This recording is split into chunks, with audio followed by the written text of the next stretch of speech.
Welcome to Neurodivergent Faith, a podcast to help you navigate the beautiful and complicated intersection of neurodivergence and Christian faith and practice. My name's Josh Davis. I'm autistic, ADHD, a spiritual director, and an ordained pastor. And I'm delighted to have you join me as we explore the unique ways neurodivergent people experience God, worship, community, and scripture, along with special interests, sensory and attention differences, social and communication challenges, and much more. Hi, everyone, and welcome back to Neurodivergent Faith. This is the first episode of season 4. And I took a bit of a break because I'm committed to doing this podcast sustainably, which for me and my ADHD brain means I need seasons of hyperfocus and seasons of no demand. I kind of have to gear up for this season of the podcast where I'm putting something out every week because I'm doing it in addition to my regular life and work. And I also wanted to just say thank you to one of our listeners. I won't call her by name, but she knows who she is. She actually sent in a financial gift to help sustain the podcast, which is the first financial gift that we've received, and just so grateful for that. That enables me to have help with the ongoing costs of operating the podcast. And it also just feels like I'm not alone in the production process. So thank you. I really appreciate that. Also, one more thing before we jump in. If you're hearing my voice and you're noticing it sounds a bit different, I am getting over some sort of a cold or virus. So that's what you're hearing. I just wanted to name that up front so that you weren't thinking about it the rest of the time. And if a change in my voice throws you off, feel free to skip this podcast, though I am excited about what we're going to begin to talk about today. So today we're going to begin exploring a question that late diagnosed neurodivergent adults often carry. The question is this: what do you wish your caregivers had known or had done differently when you were younger? So first off, I want to name, this is not about blame. Many of our parents loved us deeply. Many were overwhelmed themselves. Many were undiagnosed, maybe are still undiagnosed. Many were parenting without language, without models, without support. And still, there are things we grieve. There are places where maybe love was present, but understanding was not. And sometimes love without understanding can still wound. So I'm going to start us off. I'm going to name the one thing I wish had been different. I wish I had been believed. When I said it was too loud, I wish someone would have believed me. When I said something tasted awful, I wish someone had believed me. When I wanted to wear the same thing to church every week because everything else felt terrible, I wish I had been allowed. When I said I didn't like something, I wish that would have been respected rather than me being forced to do what I didn't like. When I shared a memory, I wish someone had responded with curiosity instead of telling me I was remembering wrong. Curiosity sounds like, tell me more. What did that feel like? Help me understand. Correction without curiosity sounds like, no, it wasn't. That's not what happened. You're overreacting. You're too sensitive. And when that happens repeatedly, I can tell you from experience, something shifts inside a child. You start bracing. You start editing yourself. You start expecting not to be believed. And when that expectation forms early enough, it can follow you into adulthood like it has for me. Even now, sometimes I enter conversations already assuming people won't understand and won't take my reality seriously. Not only that, but here's the sad part. I spent most of my life not taking my own reality seriously. And I spent most of my life telling my body it didn't actually feel what it actually felt. I learned to do that from my caregivers, but then I internalized it and began telling myself, you don't feel upset. You don't feel uncomfortable. Just keep moving. It's not too loud. Those jeans don't really bother you. And that's actually how I was able to mask successfully for so many years. I learned not to believe my own body's signals. I learned not to take it seriously. I learned to tell myself I was being too sensitive or I was overreacting. And again, that pattern didn't come from nowhere. I learned it. And now I grieve how that has affected me for so many years and continues to affect me.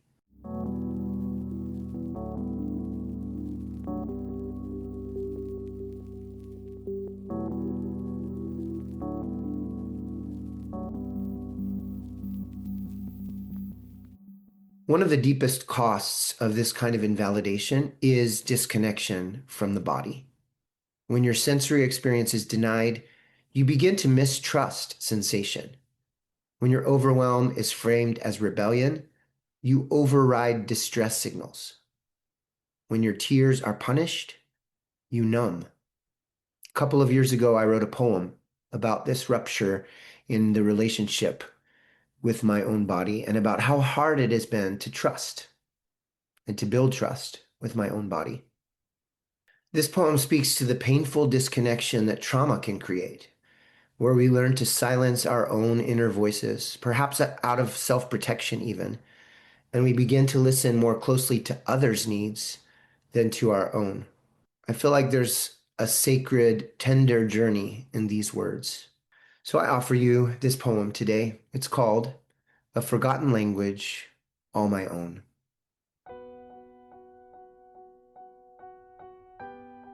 I was young when my body learned that feeling was dangerous. Intimidated and shamed into silence, like a letter never sent, like a song left unsung.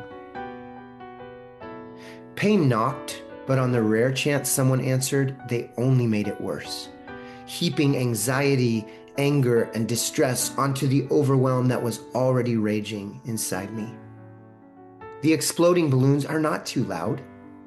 Your ankle is not broken. Your tears are unwarranted. Your pain, illegitimate. So I learned to listen elsewhere, to read the flicker of an eyelid, the tightness in a jaw, the way a vocal tone could constrict slightly, like a shoe just half a size too small, like a belt fastened one notch too tight, pressing my own discomfort into silence. I tended to their unease, their anger, their sorrow, while my own body faded into the background, waiting to be noticed. Some days, my skin burns. My muscles twitch with warnings I cannot decipher. My joints ache. Is it fear? Is it hunger? Or just the specter of an old war still burning in my bones? I press my palm against my chest, a map with no landmarks, a place where feeling should be. I am listening, relearning a language I last knew in the womb, tracing the edges of each forgotten word. Maybe one day I will know the cadence and vocabulary of my own breath again. Maybe one day I will listen and understand.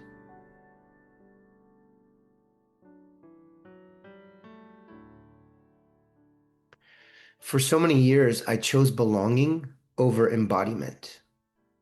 I chose being connected to the group over being connected to myself. I chose compliance over honesty. I chose quieting my nervous system instead of honoring it. And that is not a small thing to untangle. The poem carries something I wish I could have said as a child. I wish my sensory experience had been honored. I wish my tears, my distress, my body, my silence and my memories had been believed. When a child's feelings or experiences are repeatedly dismissed, minimized, or corrected, it can become traumatic invalidation. Traumatic invalidation teaches you to mistrust yourself. Your memories feel unreliable. Your feelings feel excessive. Your body signals are treated as wrong. Eventually, the external voices that dismissed you become your own internal voices. You're too sensitive. You're dramatic. You're overreacting. You're too much. Some of you know those voices really well inside your heads. And my guess is that many, if not all of us, inherited those voices from someone else or someone's else. We internalize what was disbelieved. We brace, we shrink, we edit ourselves, we expect not to be understood, and that expectation can follow us for decades.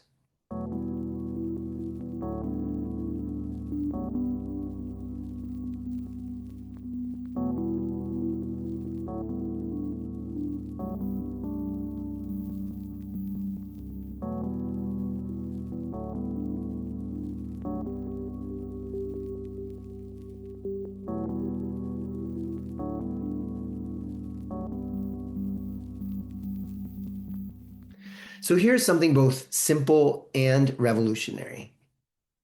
And I hope that we can all hold this in our minds, be present to it when we're interacting with others. Here it is. Everyone's senses are different. Just because something doesn't feel too loud to you doesn't mean it isn't too loud to someone else. Just because food doesn't taste too salty to you doesn't mean someone else isn't overwhelmed by it. Just because fluorescent lights don't bother you doesn't mean another nervous system isn't straining under them. Neurobiology is not a moral issue. So I want to offer a scripture here that feels important. It's Colossians 3, verse 21, and it says, "Fathers, do not embitter your children, or they will become discouraged." The word translated as embitter here comes from a Greek word that at its core means to cause grief, pain, or sorrow. It's not just about frustration or annoyance. It's about actions that wound the heart. Different English translations bring out slightly different shades of the same meaning. The ESV, the NRSV say, "Don't provoke your child," which emphasizes actions that may irritate or frustrate a child, leading to discouragement. The NASB says, "Don't exasperate," which carries a sense of pushing a child beyond what they can bear. The Message version says, "Don't make them resentful," which highlights the relational effect. The child feels overlooked, misunderstood, or unfairly burdened. So the Greek word points to the deep emotional impact of how adults treat children. It reminds us that the way we respond to a child's feelings, memories, or needs can either support their heart or wound it, sometimes in ways that last a lifetime. In other words, I would say this verse isn't just about discipline or rules. It involves emotional care. It's a call to notice, honor, and hold a child's inner world with gentleness and attention so they don't lose heart.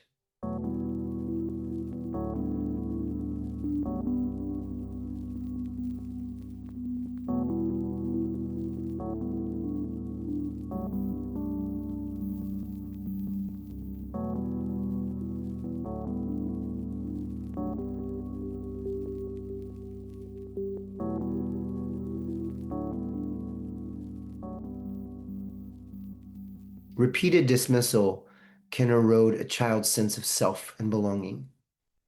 Scripture acknowledges the damage authority can do when it is untempered by understanding.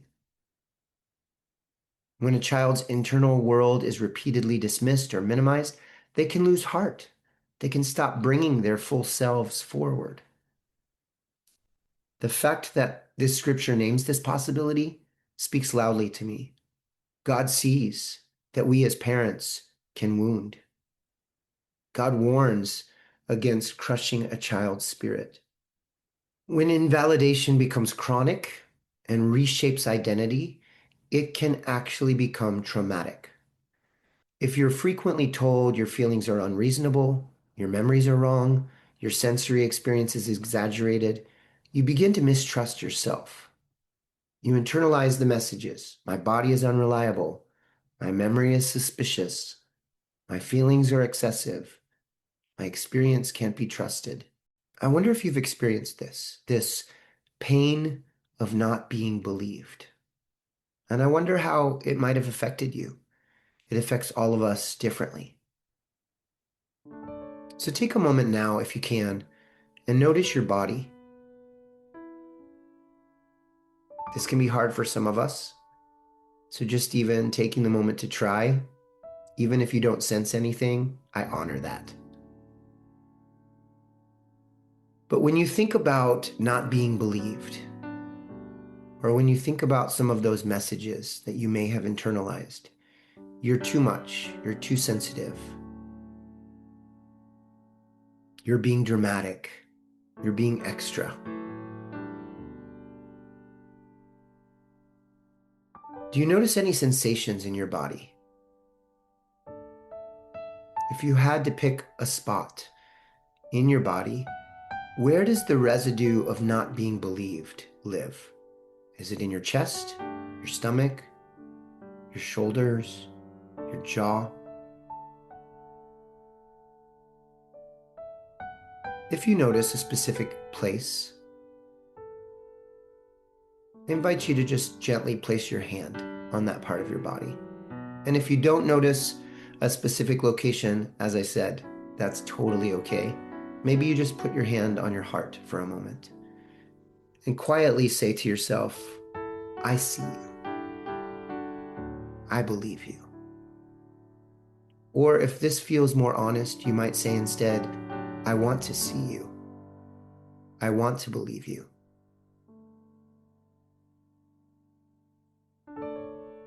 When I shared my poem with some of my close relationships, I received a blessing in return. And I want to read that and offer it to you as a blessing. May you become fluent once again in the language that is yours, the language you freely and unashamedly knew in the womb. May there be abundant freedom and permission and attunement for every flicker of your eye, every tightness of your jaw, every intonation of your voice. May there be a gentle release of every squeezing and restricting and constraining force. And may all of you expand into as much space as you need to be fully you. May all of you feel welcomed and wanted and loved and free to feel it all and express it all. May every letter written by your body be written with a flourish and every song sung with gusto.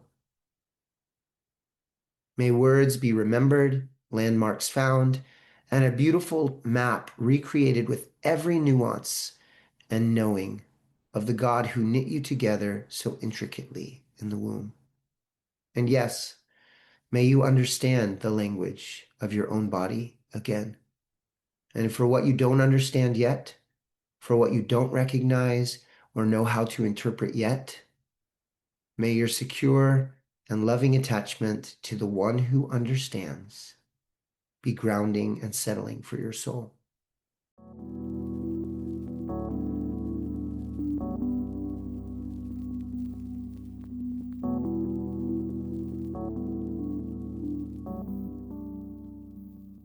Here's something else I want to name, and that is that when authority figures repeatedly dismiss your internal world or parts of your internal world, you might have had the experience that some authority figures were able to receive parts of your internal world with joy and gladness and understanding, and other parts of your world were dismissed. It can shape how you imagine authority itself. And for some of us, God the Father becomes unconsciously associated with perhaps correction without curiosity, impatience with overwhelm, a message of just push through, dismissal of emotion and expressions. Does any of that resonate? If you're honest with yourself, do you see God the Father that way? Or did you used to see God the Father that way? I did. But when we read the scripture, we see something different. Psalm 103, verses 13 and 14 says, as a father has compassion on his children, so the Lord has compassion on those who fear him, for he knows how we are formed. Just receive that for a moment. God knows your wiring. God remembers your nervous system. God knows. God understands. And God has compassion on you. Psalm 62:8. Trust in him at all times, you people. Pour out your hearts to him, for God is our refuge. That phrase, pour out your heart, it suggests release, uncorking, letting what has been held tightly finally spill into safe hands. Pouring out your heart assumes that your inner world matters to God, that God can hold it, and you don't have to compress yourself to be received.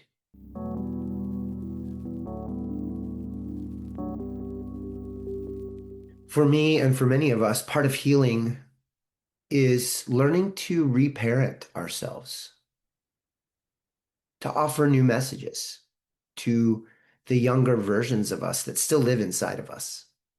You know, the 5-year-old you still is in there. The 8-year-old you, the 13-year-old you, the 21-year-old you, it's still there inside you.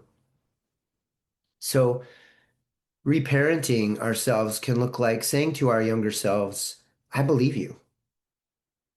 It really was loud. That did overwhelm you. You weren't being rebellious. You were overwhelmed, distressed. And then, if you're able, if you're willing, you can invite God into that space as well. Not as the dismissive authority that you used to fear, but as the steady, compassionate parent that all of us need.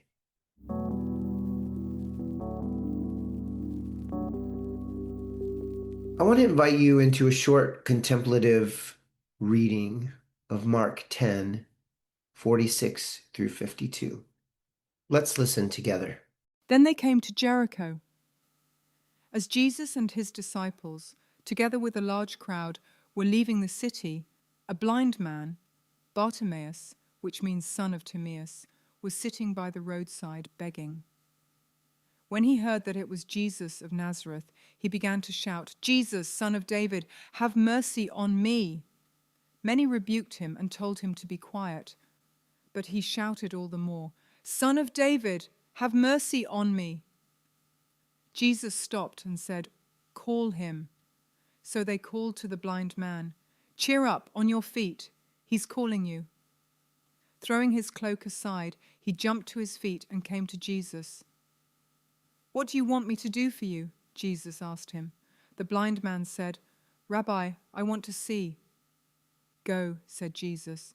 Your faith has healed you. Immediately he received his sight and followed Jesus along the road. In this passage, notice that blind Bartimaeus cries out, and the crowd tells him to be quiet. They invalidate him. But Jesus stops. He doesn't shame, he doesn't dismiss, he stops and he asks, What do you want me to do for you? That question assumes legitimacy. It assumes the need is real. It assumes the person is worth listening to. And it offers Bartimaeus the dignity of speaking for himself, of naming out loud what he wants. what he needs. So if you're somewhere safe, I encourage you to just take a couple of deep breaths and let your body settle. You might even do one of my favorite breathing exercises, which is just called a physiological sigh. You take a big inhale through your nose and then hold for a moment and then take a little extra sip of air in and then release it with a sigh. Just take a moment to let your body settle and imagine that Jesus is passing by, coming right by wherever it is you live, perhaps walking through your neighborhood or your city, or maybe walking through your house, passing by, and you reach out or cry out, perhaps out loud or perhaps in another way without words. Now, imagine Jesus stopping for you. He's not embarrassed by you. He stops. He looks at you with compassion. He knows and understands. And he turns toward the places where you've been silenced, the places where you are not believed. He turns towards your sensory overwhelm, towards your tears, anxiety, towards the moments in which you were told you were too much. And he asks, see if you can imagine hearing his voice asking, what do you want me to do for you? What do you want me to do for you?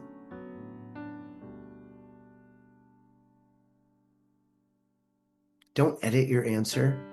You don't have to justify it or minimize it. Just let it be honest. Offer Jesus your honest response.